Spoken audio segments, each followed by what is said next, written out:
សាច់រឿងគឺចាប់ផ្ដើមចេញពីព្រៃដ៏ធំបំផុតរបស់ផែនដីយើងគឺព្រៃអាម៉ាហ្វូនមានក្រុមសត្វស្វាធំមួយក្រុមឈ្មោះថាអាពេចគឺបានរស់នៅក្នុងព្រៃជ្រៅដ៏យូរលង់ណាស់មកហើយពួកវារីករាយជាមួយធម្មជាតិបង្កើតភូមិនៅលើដើមឈើយ៉ាងច្រើន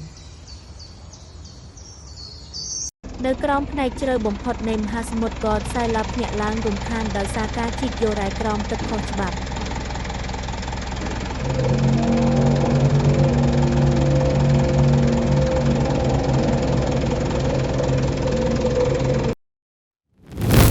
ព្រឹទ្ធាចារ្យមួយក្បាលបានបង្ហាញរូបគំនូររូងភ្នំចាស់ដែលបង្ហាញពីសត្វសាហាវពីសមុទ្រវាត្រូវបានគេដាក់ឈ្មោះថា Godzilla ជារឿងព្រេងនិទានដែលគេបំភ្លេចចោលជាយូរមកហើយ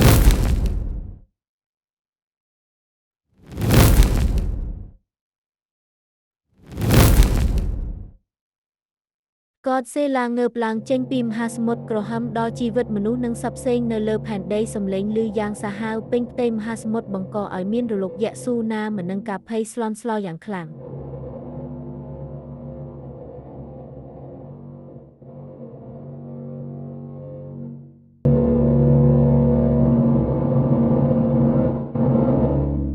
Godzilla ឈាននៅជិតព្រៃ Amazon ព្រៃញ័រសត្វស្វាបានឃើញសត្វចម្លែកហួសពីការស្មាន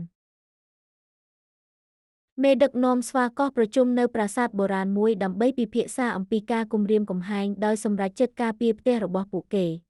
ដោយការតាំងចិត្តសត្វស្វាបង្កើតអាវុធពីធម្មជាតិហើយហ្វឹកហាត់បច្ចេកទេសប្រយុទ្ធក្នុងព្រៃ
Godzilla ព្យាយាមវាយប្រហារកំទេចព្រៃដែលជាទីលំនៅដោយបំផ្លាញអ្វីទាំងអស់នៅក្នុងផ្លូវរបស់គាត់ព្រៃឈើឆេះសមុទ្របឹងទន្លេក្លាយជាទឹកពុះ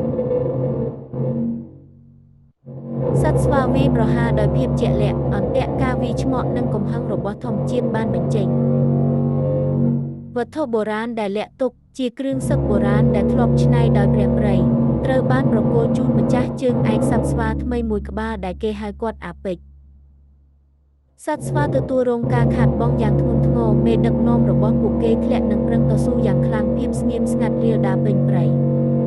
បន្ទាប់ពីការប្រយុទ្ធដ៏ខ្លាំងក្លា Godzilla មិនមែនចុះចាញ់ដោយអំណាចទេប៉ុន្តែដោយឆន្ទៈនៃព្រៃរូបរួម ជាមួយនឹងសន្តិភាពបានស្ដារឡើងវិញព្រៃដកដង្ហើមម្ដងទៀតស្លាកស្នាមនៅតែមានប៉ុន្តែក្តីសង្ឃឹមកើនឡើង